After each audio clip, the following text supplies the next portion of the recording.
Hi there, I'm Thane Maynard, and I'm not ready to quit. Welcome to the Redirect Podcast, where we explore what comes after career.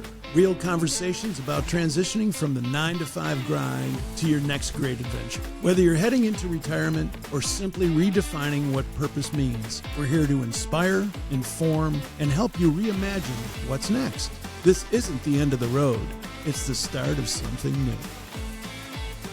Adam and Dale, today's a very special day. Not only do we have Thane Maynard with us to talk about his ex-role as being director of the Cincinnati Zoo, it's also the beginning of our second season on the Redirect Podcast. So Season 2, Episode 1. Yeah, congratulations, guys. Another little milestone, you know. The cork. Yeah. Let's have a little celebration. So staying consistent with Thane and the zoo theme that we're going to have in today's conversation, I wanted to share with you this book that my wife shared with me, knowing that we were going to have Thane on. And she goes, "You got to look at this book." And it's called Character Sketches. And basically, I think there's 3 volumes to it. But it's a book that talks about the animal kingdom, talks about animals, but also relates it to the Bible. So in the front part of this book, it lists a bunch of different characteristics: orderliness, initiative, decisiveness, loyalty, responsibilities. And then it brings out stories in the Bible that apply to that, as well as then animals. And then it gets into the characteristics of the animal that is consistent with the Bible message, as well as that particular, attribute of the book. So with that being the case, I have a question for you guys. Uh-oh. What animal would you reference that best describes you today? Oh, gosh. I can answer that right off. It's still, and it's been my theme animal for a long time. I know where this is going. It's so good. A squirrel. A squirrel. You know, when I was running my company, the brand. Stay on topic, will you, Dale?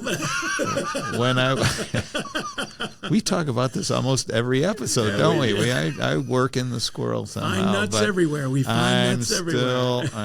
I still have a long list of things that I want to do, and little time to do it, and I can't focus on anything for more than 10 minutes, and it has continued on into my redirected years, my next 30. I recognize it, and nicely when I am in this season, I don't medicate anymore, so I am really squirrely. So, are you a flying squirrel? No. I although that's something I never talked about that, but that's something I want to do in my retirement. I always wanted to get my pilot's license, but I won't go there. We'll save it for another one. But how about you, Adam?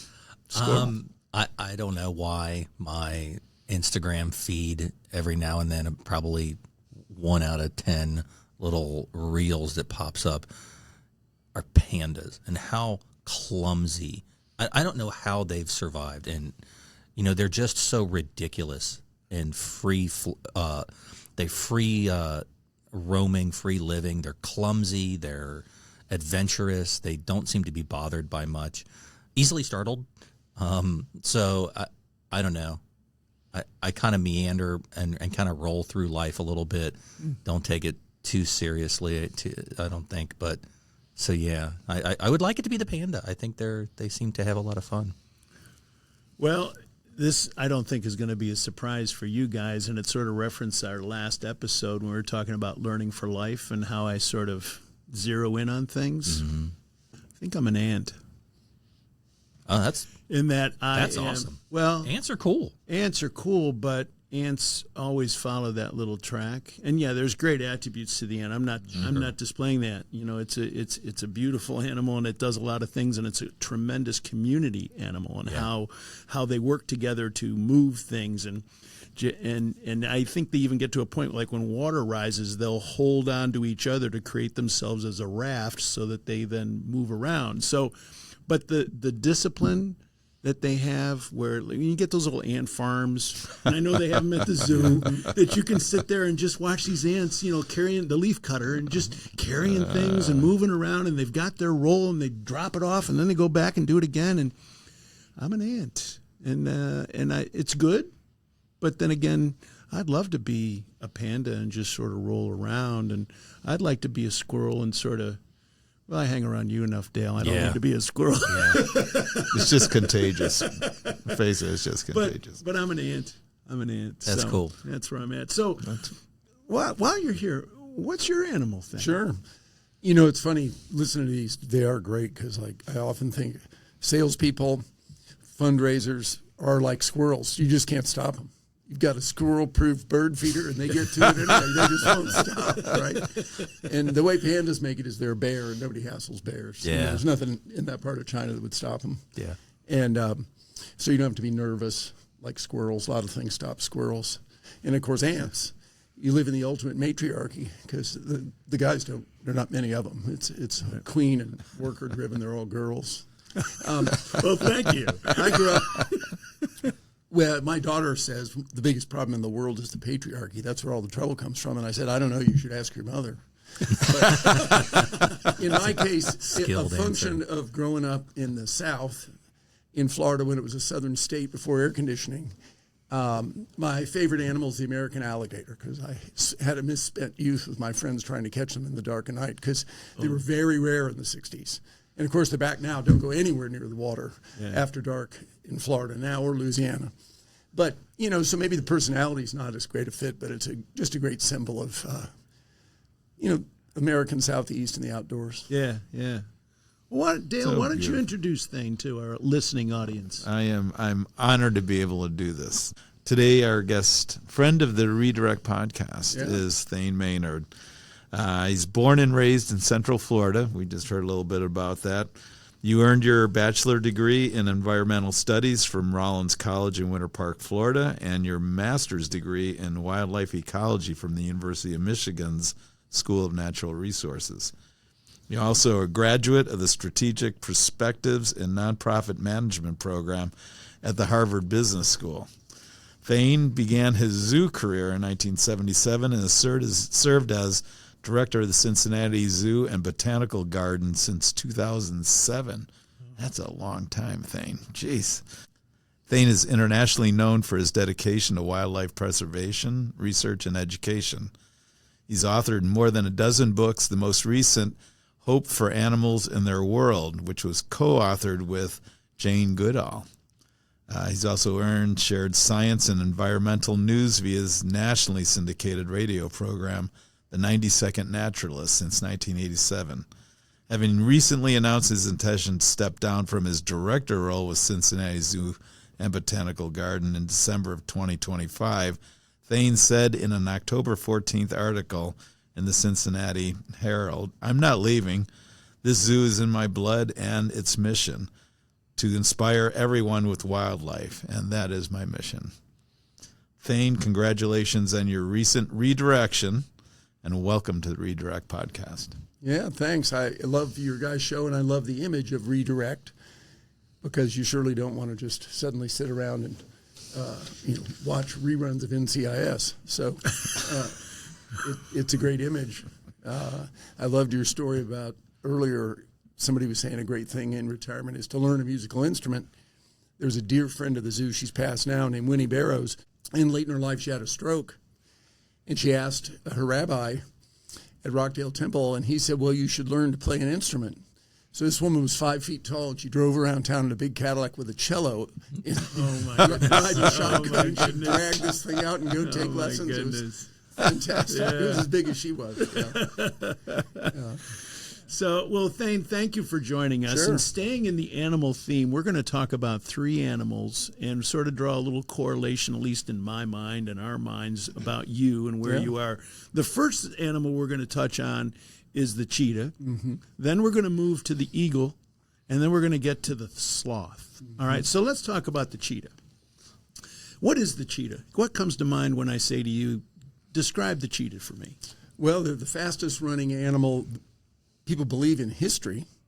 The fastest animal ever recorded was at the Cincinnati Zoo's farm in 2012. National Geographic sent a team, and they had a laser-controlled 100-meter track. And my friend Glenn Storrs from the Museum Center is an expert on dinosaurs, and he says that they believed that velociraptors, who were fast and dangerous, but they only ran on 2 legs, that they didn't run that fast. Our animal was clocked at 61 miles an hour. Wow. So, yeah, they're built for speed. They are fragile. They're scaredy cats. Oh, really? Oh, they won't fight with anybody. Not built for duration, that's for sure. Like, say a leopard. Leopards are tough. Nobody approaches a leopard and says, I'm going to steal his food. Animals can just look at a cheetah if it's on prey, and the cheetah will run away. Because if they get hurt at all, they're not going to make it. Is the cheetah energy source like a battery that it only has 250 miles before it gets charged up, and like a gas tank that can go 700 miles? When you see them run fast and catch something, they are completely exhausted, and they're not going to run again for quite a while. They do eat quickly because they're scared that somebody might steal their food, but they don't run all day long. They don't run a long distance. Okay. And they're probably most vulnerable after they catch prey because they don't have the gas to get away. Okay, so the cheetah, why we threw that on out, you talked about it, how fast they are. And I sort of think about your experience, what you've done in your career, and how you've just worked hard. You've been running. Obviously different than that of a cheetah. But we're sort of lining the cheetah up to your work career. So what was it like? What's your role as a zoo director? You know, it is funny when you're saying that. It makes me think of something, and you guys are pros at this, so you probably have done shows on the fact that people have different phases in their careers. But looking back, I've been at the zoo a long time, and it doesn't seem that long ago. I was the young guy running around, inventing new things we would do, breaking all kinds of rules. We never had any funding. I was always in trouble, and and great things came of it. And of course, now we've grown to be this giant, big budget operation.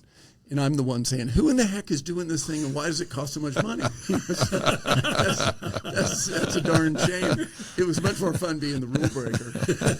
But you got to find those guys, right? Who's breaking the rules? That's right. The humor about that, and we all might have experienced this, but for me, I just really started to notice it the last couple of years, and it's one of the reasons I realized it really was best for the organization to pass the baton. All of a sudden, I'm no longer the young guy at the table. I'm older, not just than everybody in the staff. I'm older than everyone on the board. Wow. I've got board members half my age. I'm like, yeah, I don't think being the oldest guy is going to help much more. So that's part of it. So you do go through different phases. I was very fortunate to join the Cincinnati Zoo when American zoos were just beginning this crazy renaissance that we have. And when I started, there were only 2 renowned zoos in America. There were only 2 really substantial zoos, and of course they were the San Diego Zoo and the Bronx Zoo. And if you visited them in 1970, you'd say, boy, that's a heck of an operation. Every other zoo across America was kind of like ours. It was a corner zoo, and it poked around, and the budget was less than $1 million, and the employees were all guys. They were all farm boys. Nobody had gone to college, but they all knew how to catch animals, and you're like, good to go. You're hired. It was just a farm You're hired. for animals, yeah. Here's some gloves. Go catch that thing. Over time, that's exactly what happened. Now, our zoo and the whole zoo field is vastly predominant female.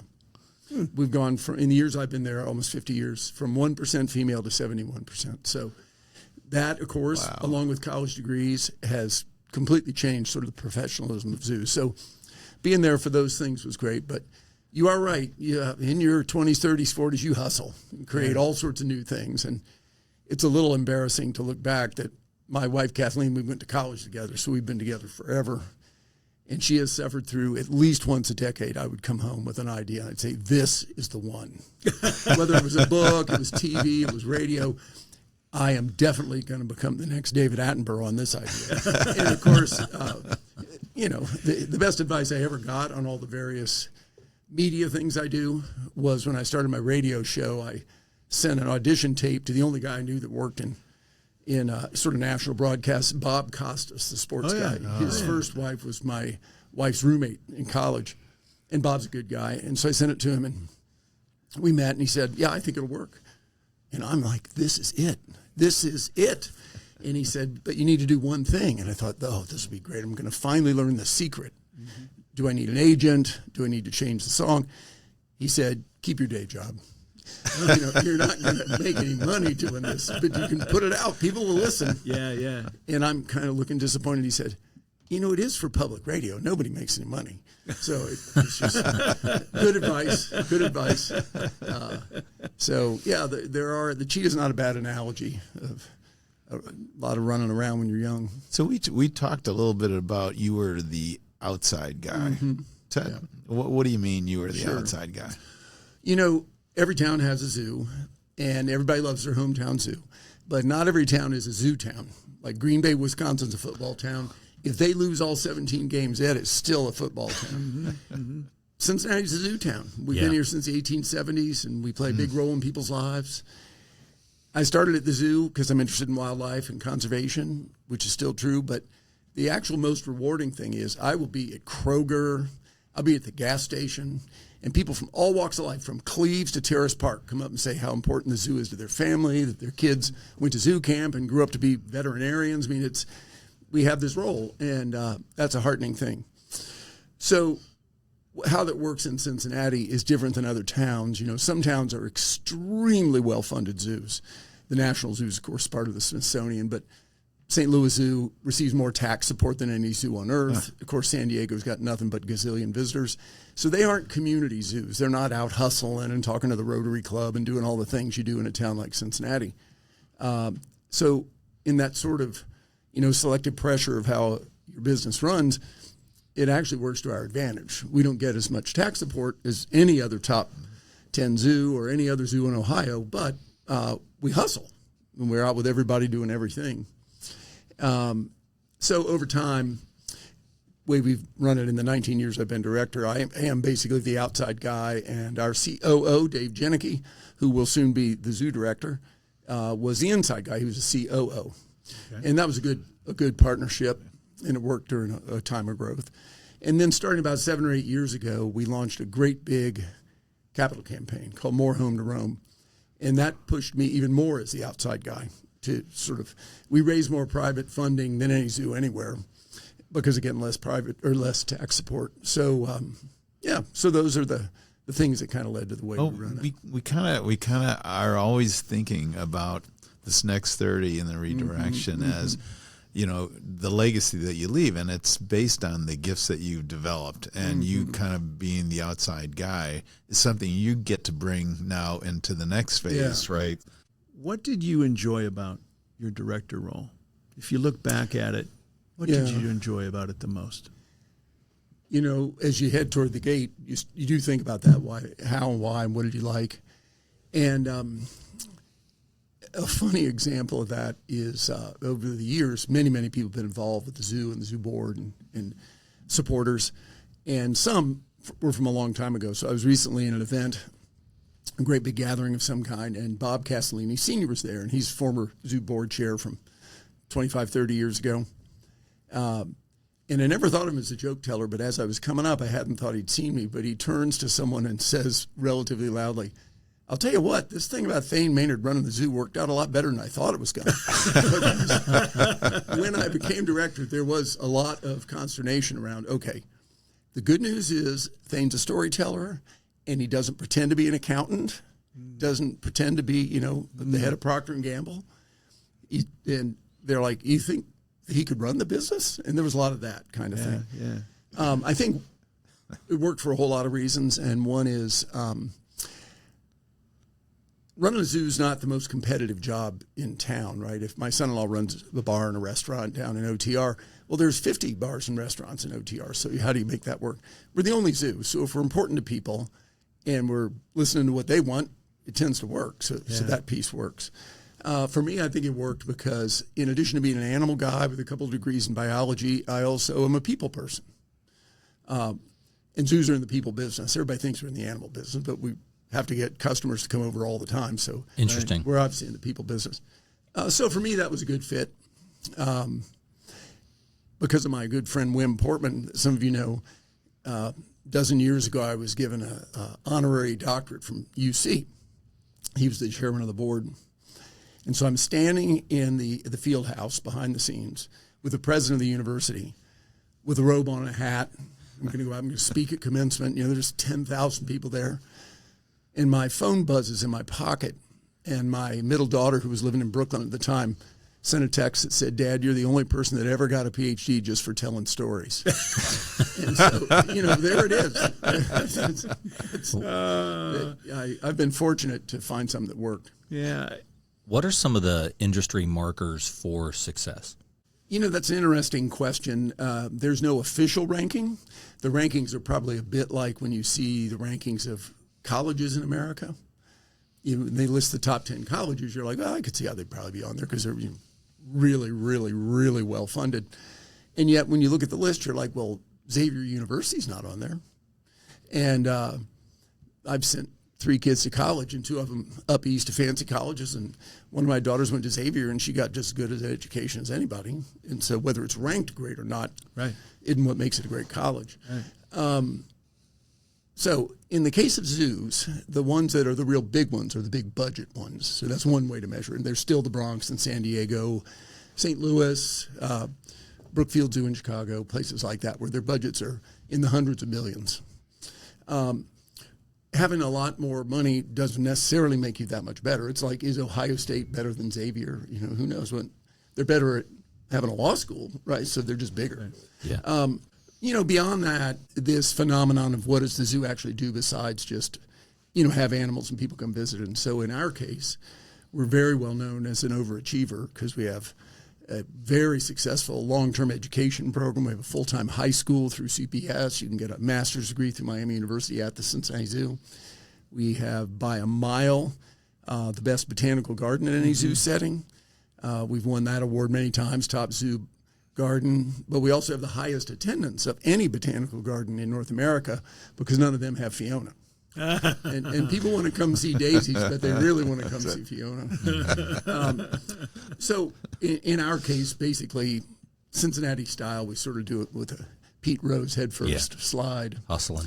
But the whole breadth of, we have a big scientific research program, we have a big global conservation program, and, a variety of things that, frankly, the big boys do. And our colleagues visit, and they're like, I wonder how they pull that off on the corner in Avondale. We're a bad weather, no tourist town. We still do it. Yeah. And you do a lot about being a great neighbor. That's a thing that we've learned, and it's been very rewarding because, to be honest, 20, 25 years ago, we weren't as good. The zoo's always been where it is, and it's always thrived, but it's the biggest attraction in town, more than the Reds and all that. Sure. So imagine if you lived across the street from a place that 2 million people come, and it's noisy and crowded and there's traffic. So we've worked hard at that. And the Avondale Community Council and the Avondale folks have embraced us. We get good partners like Children's and do a lot of community with our botanical system. So that's helped. And we lead that. Most zoos don't do anything outside their gates. Right. You mentioned Fiona. Does she have an agent? And who is that? Are you the agent? Did you write the book? Yeah, she has a book out there, too. She does, yeah. The only thing I've learned about publishing, having written 13 books, is it's impossible to understand. But if you want to sell books, you need a co-author. So I wrote one with Jane, and that will sell some books. Yeah. And I wrote one, and Fiona was the co-author, and that sold some books. Other than that, yeah, not so much. We have that book. Good. Oh, my son loves Fiona. I think this would be a good time to take a quick break. If you're enjoying our show, we'd be incredibly grateful if you could take a moment to comment. And if you like what you're hearing, leave us a 5-star review. Your feedback not only makes our day, but helps other listeners discover our content. Your support through listening, sharing, following, and reviewing means the world to us and helps our podcast grow. Thanks so much for being part of the Redirect family. So let's now get back to our conversation. We talked about now moving on to the next 30, which we kind of think kind of resembles an eagle. And Curt, why don't you give us a little background on the eagle? The eagle, my concept here is, and Dale and I have talked about how much we love flight. All right, we've loved to get behind the handle of a jet and just go have some fun. But the eagle, I mean, the way they soar, the way that they can just, they're in control of the air, and they can fly quickly if they need to. They can just glide, but they also have this acute vision that they can see things, and they're above it now. All right, and that's sort of your next step, in that you're leaving what you've done day to day, but you're moving into another capacity as being chairman of the board, correct? So Now you're a little bit higher than what you were even before, but now you have this freedom that's out there. With me saying this, what comes to mind? Well, your choice of an eagle is a great one. There are many species of eagles around the world, but of course we lot in America think of bald eagles. And they're a fish eagle, and the eagles are thought to have the best eyesight of any creatures. They can see farther and see more acutely at a distance than anybody else. So that's a great metaphor for people, certainly. But eagles are such a great symbol on 100 levels. One is in the conservation world, right here in Ohio. They've made a humongous comeback. When I moved here 50 years ago, there were 0 eagle nests in the state of Ohio. Really? Because they always nest on the water, and they used to nest on things like Lake Erie, the Ohio River, the Cuyahoga River, and up until the 70s, it was a disaster, those areas. The humor in that is we drink the water out of the Ohio River, and it was a disaster in the 70s, but there you go. We made Moving it through. on, moving Pay no on. attention. Pay no attention to that. Thanks to the Clean Water Act, eagles are back. 0 nests in 77 and almost 1,000 nests in the state of Ohio this year. Bald eagles, they nest on the Ohio, even the Cuyahoga, Lake Erie, and that is a result of people saying we should quit spraying DDT and we should clean up these rivers so there'll be more fish. And the beneficiaries are not just eagles, but us. Yeah. But in terms of a symbol, it's a powerful one at my house, too. My wife, Kathleen, is a hawk chaser. Hawks, eagles, falcons, all over the world we go. And she and I mean, birds, humans love birds because we'd all love to fly. No doubt. And I know the hawks pretty well. I have chickens in my backyard, and they circle. As does the turkey vulture. Oh, yeah. So the girls are all always under the bushes. But so what are you thinking about your new freedom? Let's talk now the role that you're now going to become. Sure. How much of a responsibility is that? It's probably not a daily thing. But what's your new freedom that you're going to be doing now that you've stepped away from the director role and going to chairman?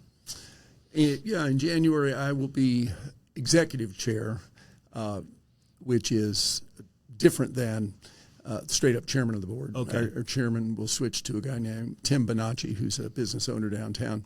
We have a great board, very supportive board, a very soft-handed board. There are some zoos, man, the board will come in and just throw everything sideways. And thankfully, we've had a tacit agreement.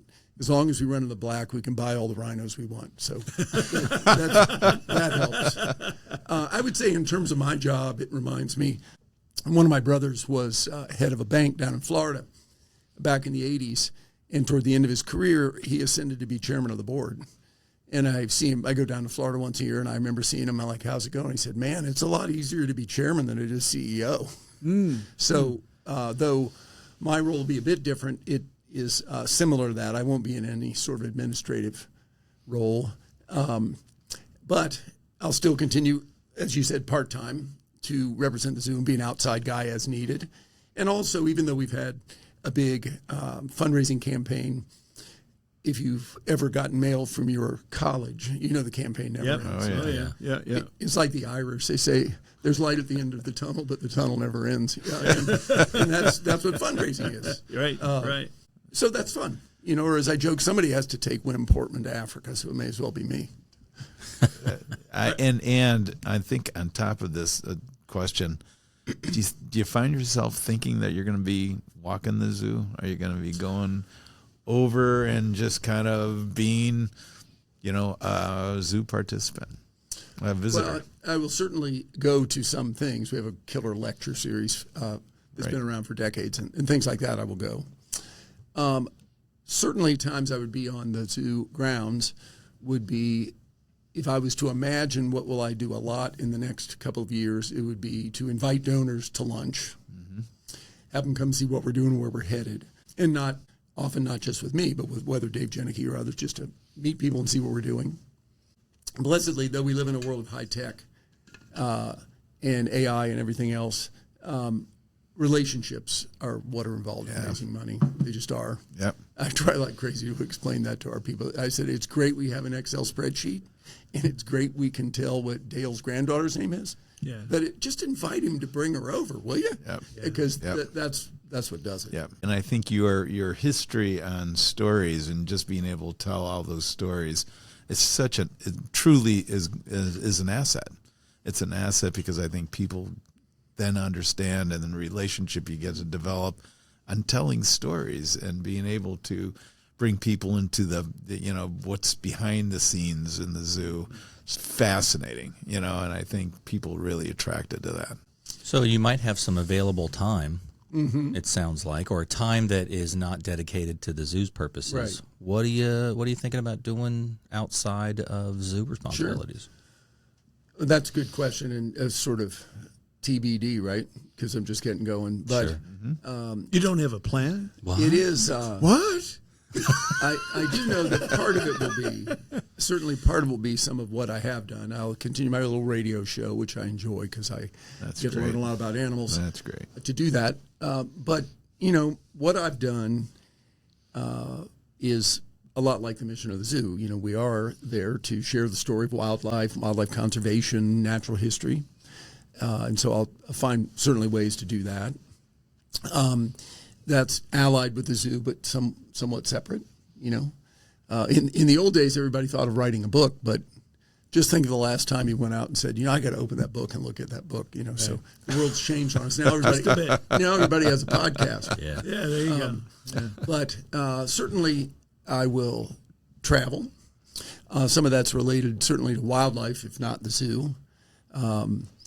This transition happens in January, and I'm going to go the second half of January to Colombia, South America, and be part of a survey of the 41 species of monkeys that live in Colombia. Wow. Some of these countries are mind-boggling. You look at a picture of Colombia, it's not that big. It's not Brazil. Yeah. Right. 41 different monkey species. Wow. I'm not even sure there's 41 mammal species in this part of Ohio. Ohio's about the size of Colombia. So those kinds of things, yeah. There's a group that's going to go to Madagascar next fall. The zoo's hoping to build a new lemur exhibit. And so the idea is, take some folks and go see lemurs. So the passion of animals, and you just love that so much that you're in a different capacity now that you're learning and being a part of studies and such that's furthering your knowledge as well as keeping you engaged with something that you really, really, really, really love. Yeah. That's awesome. true. That's awesome. True. So why not travel to some place and then study the animals that you're there, but you're seeing other places as well. So that's you're sort of combining things. That's awesome. Are you thinking about anything separate from animals and the zoo? Well, naturally, I'll go on some adventures with my wife, Kathleen. And as I said, a lot of that's bird-oriented. So that's great. That's got animals and out and hiking, too. Though, if you've been married a long time, you probably know your spouse doesn't necessarily think you're going to be the best guide. So a constant theme, whether we're in the Everglades or we're, in Yellowstone, is you're going to get us lost. We're going to get, So we tend to, she loves to hire a guide. Why don't you ask somebody? And so the humor about hiring a guide is in your mind. You imagine, okay, this is going to make it safe. They're going to bring bear spray and a gun. It's some kid who's a law student who for the summers out in Yellowstone, and he shows up in sneakers and gym shorts. And I'm like, Kathy, if anything happens, he's just going to run and leave us. He's going to be faster than us. He's going to trip you. She deeply believes the guide will get her back and her husband will get her lost. So, that kind of thing can happen. When you asked it, for some reason what came to mind, and you guys might have had this experience, where your old doctor retires and your new doctor is like your kid's age. And so a while back, I was with my doctor. He's a nice guy named Jeff Murphy, lives over not far from the zoo. And I had some trouble with my C4, C5 bulging disc, tingle in my arm. I'm like, now, Jeff, I go on these bike trips, multi-day. I go on these camping and canoeing trips. Do I have any limitations? And this kid, who's 35, looks at me with no hesitation and said, your limitation is time. Because you think you're going to do this in 10 years. But, honey, you're not going to do this in 10 years. So if you want to hike through Colombia and chase monkeys, you better go. Because there'll be a day they're like, we're not taking that guy. Wow. But wait a second. It was a little cold, but yeah. When are you going to Let's buy? get him on the show. You're fired. When are you going to buy the e-bike? What's funny is the next time we go on a trip, my wife Kathleen has an e-bike. Hers is not fancy and look sexy. It's just an e-bike. But the humor is she's a quick buyer of things. So she bought it and she never rides it. So I might look like Granny, but I'll bring that. Bring that. Because Dale's alluding to the fact I am the slowest cyclist anyone's ever met. I don't even understand it, but oh my Lord. 12 of us go, and every time we take off from like a little water break, I'm like, I am definitely keeping up. And they're just gone. I'm like, dang. Well, remember, 2 of us have e-bikes. Oh, I know. You know, I'd be right there with you, or maybe behind you now. I don't know. You're a I'm cyclist, getting man. older. So speaking of slow, let's go to the next animal. Nice transition. There it is. Well done. So what can you tell us about the sloth? Yeah, isn't it funny? Sloths seem to have a good agent because Yeah. people just are fascinated with sloths. It's neat. And they are a neat creature. They're a couple different species, you know, 2-toed and 3-toed, but they're all from Central and South America.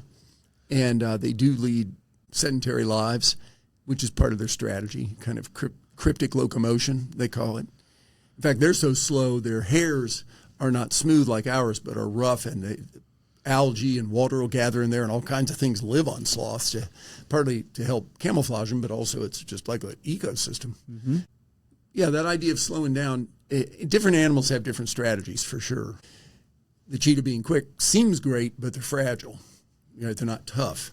In the case of sloths, other than big avian predators, like a harpy eagle will swoop down and grab a sloth right out of a tree and eat it. Typically, most things don't. They might or might not know that it's there, but you know, if you're not tough, you wouldn't want to grab a sloth. Those claws are substantial, and they don't have big teeth like a tiger, but they have a strong bite. So they don't have a lot of predators, and yeah, they're just an interesting creature. Two things I want to throw out to our listeners if you want to learn more about sloths. One thing I found watching a documentary about them is that they climb to the top of the trees, which takes time, and these are not short trees, right? No. And then they howl in order to attract a mate. And then they go back down the trees, not too fast, and then they hopefully get together and do their thing, and then they go back up the trees. Fascinating that foreplay lasts for 4 days? Oh yeah, Just climbing around. I'm sorry, there's hope? Sorry. The other reference that I love about sloths is Zootopia and having the sloth in the DMV processing somebody to get a license. What is your name? Whatever. My little sloth stories. But so let's talk about slowing down. How does Kathleen, your wife, and your kids, how many kids do you have? You mentioned 3 girls. 3 girls. Yeah. What do they feel about you now that you're slowing down a little bit? And you're not slowing down by any means physically, or mentally, or anything like. Reference the opening line. Yeah. So how are they handling this change in your life? You know, I will say at times, blessedly, my girls have not said this, but I can tell that my wife and I are a topic of discussion with them without them even saying it. Like, you know, are they able to do this? Are they able to do that? That kind of thing. So that day's coming, right? I'm lucky. Girls are always nice to their fathers. That's been my experience. I mean, even when they were teenagers, now that they're in their 30s or 40s, I mean, they're super duper nice to me. So that's always a plus. They probably are concerned, you know, I mean, because basically I just am the zoo guy. So what does that look like when I'm a part-time zoo guy? Yeah. So we'll see. You know, a friend of mine jokes that he used to be a VIP, a very important person, and now he's an FIP. He's a formerly important person. And I will say this, nobody loves it when an old friend of yours that you see talks about, man, the great work they were doing in their lab or whatever 20 years ago when they were still working. Like, dude, really? Yeah. Really? Yeah. We got to let it go. Yeah. Move on. Yeah. And probably the fact that I think, isn't that weird, is I probably do the same thing. You know, I never shut up. So people are probably, God, please. Are you a grandfather? No, that's a Okay. point of consternation. Yeah, as I said, we never should have subscribed to the New York Times. I don't know if you get Christmas cards. All your conservative friends have got 12 grandkids. Yeah, that's Your true. liberal friends, just as a couple, well, we went sailing in the Pacific. Yeah. Well, I join you in that. I went sailing in the BVI. So There it is. There it is. yeah, no grandkids, but I have great nieces and nephews, Oh, yeah. and I'm a great uncle. See, that's right. Okay, so there's another little feedback. Oh, yeah, for you we there. still have a shot. It's fine. It is what it is. Have you and Kathleen talked about it? About you may be around a little bit more than you were before, and how that's going to go? Yeah, we have to work on that. I think TBD. Retirement. Do to we me, have to work on that, or do you have to work on that? retirement to me looks like COVID. If you remember COVID, the heart of COVID, you're in 2020 toward the end of the year. You're like, gosh, how's it going? And your friend says, it's a lot of togetherness. So my favorite line that my wife Kathleen's aunt Helen Heekin said, which is, for better or worse, but never for lunch. So her husband Brian leaves after breakfast and can't come back till dark. And that's why he has an office. So yeah, some of that. Some of that. Speaking from my experience, everybody's different. You'll find things that all of a sudden it's like, wow, never really realized how cool this is. You know what I mean? So it's going to happen. It's going to happen. But I think everybody comes around eventually. You retire, but ultimately you have those face-to-face conversations with the person who you're sharing a house with, and it's like, well, we got to maybe think about this a little differently. Or fortunately, in my case, my wife was my COO. We worked together 24/7, shared that. I got a hall pass on that because we had already proved that we could be together a lot. Fortunately, I traveled, so that was the time when I didn't see her. I was out, but we're still talking about something very similar. And now we talk about everything else. But for some reason, I didn't hit that point where we've had a couple guests on that said, "Gosh, my wife and I had to go to the coffee shop and discuss, chapters of a book so we could figure out how to make this work." Yeah, and then we had Kip Corbus on and his wife Andrea that talked about relationships, and she brought out the point that, and I think it's so true. You still have to be you. Your wife still has to be her, but then there comes this point of overlap. It's sort of like the Venn diagram aspects, and that'll happen, and it's a beautiful thing. I've been in it for 2 years now, and matter of fact, just last night, went out for a happy hour with my wife, and happy hour isn't what everybody might think happy hour is. It's going to a local place, and we take advantage of the 50% off appetizers, and we have a glass of water, and then we go home and go to bed. But to sleep. Don't overdo it. To sleep. Don't overdo it. Slow down, buddy. You're driving way too That's fast. right. I hope it's really close to your house because we don't want you to drive too far. You could live in Glendale. That's right. But it's those times together where you don't have the pressures and the pushes and like we talked about so many times that we look at the calendar of what's going on tomorrow, and then all of a sudden our mind goes away because we're not enjoying the now. So yeah, I'm excited for you. I can't wait for you to have you back. Hopefully we can after a while and talk about checkup. We're monkeys in giving Colombia. you a year. We're giving you a year, Thane, and then your Dr. Maynard's coming back on the show. Well, a concern not just around retirement, but just in our lives, and we try to be pretty good at it, is to not get too eaten up with all the news, the headlines, the freak out. It's a lot. I'm a big believer in don't take the bait because what the heck? There's a great line. I don't know if you remember, you guys might not be quite old enough, but there used to be public intellectuals that people really respected. And on CBS News, all through the 60s, all through the Vietnam War, Eric Severide would give a comment. And he was universally thought, that guy's pretty bright, like Bill Moyers, if you know who he is. He wrote a terrific book. It was a memoir about World War II. And the title is Not So Wild a Dream. And it reminds me of what's happened with the media today, because the line is that brotherhood is not so wild a dream as those who profit by postponing it pretend. And there's a lot of baloney that every day, these stupid headlines, and you think, I wonder why that person changed their, oh yeah, they want to be a headline. Yeah. It's all this performative stuff, and you realize none of these people believe any of that. When it started with Rush Limbaugh and it goes all the way to Trump, you're like, I don't think these guys really feel that way. They just know it works. Yeah. So we got to avoid that, man. I have one more animal question. Sure. We're all talking about retirement, getting older, things like that. What happens in the animal kingdom? I know it's different for all types. The things that comes to mind is the elephant and how the elephant just goes away.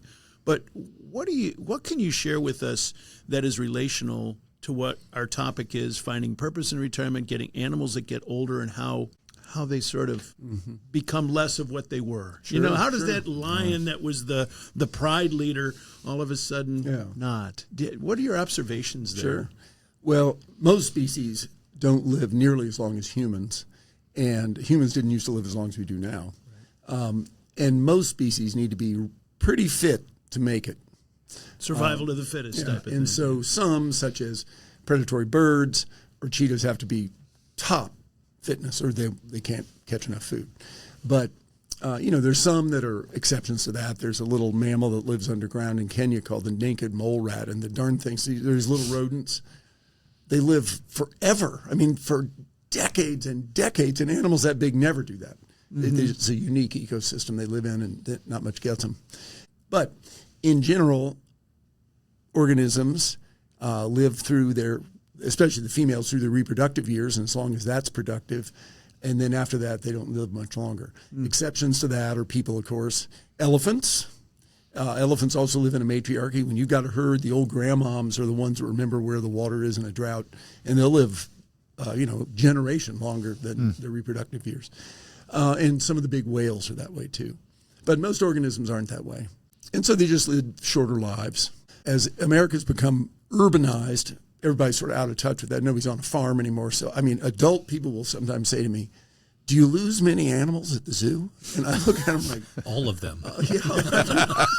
Right. And for instance, I've been at the zoo almost 50 years, and there's only 2 animals that were there when I showed up, and there are 2 old female elephants, and they're in their 50s, and 50's an old elephant, Mai Tai and Shotzi. For sure, your kids grew up riding Mai Tai. She used to do it all over town. She threw out the first pitch at a ball game at the Red Stadium for Marge shot. When Marge was alive, she was our biggest donor. She was a handful, but she loved animals. But yeah, most animals don't live 50 years. They live a lot shorter lives. Yeah.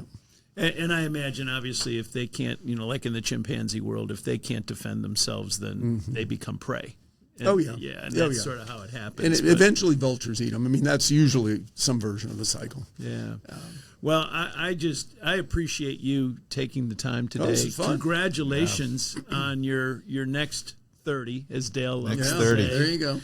And, At least next 30. Yeah, and it was just have a pleasure to have you in here, and thank you for playing along with our little was fun. Animal Association thing. And I'm sure people that are listening to this from Cincinnati, the Cincinnati Zoo, but you got to go there now and look at it hopefully through the eyes of what you've heard from Thane, because it is such a beautiful place. I love all the improvements that you do with it, the new giraffe house and all the things that are going. Is it The elephants. Elephants, yeah. the new elephant house is and fantastic. the newer area that's just opening up.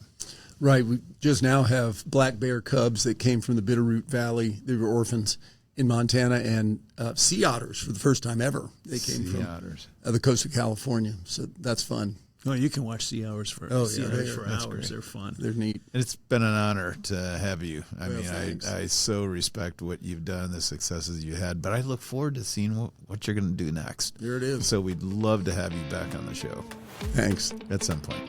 And thanks for joining us on the Redirect Podcast.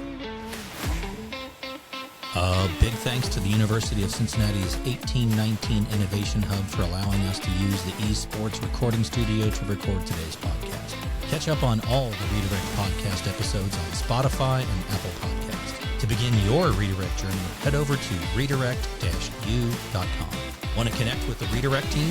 Feel free to email us at info@redirect-u.com.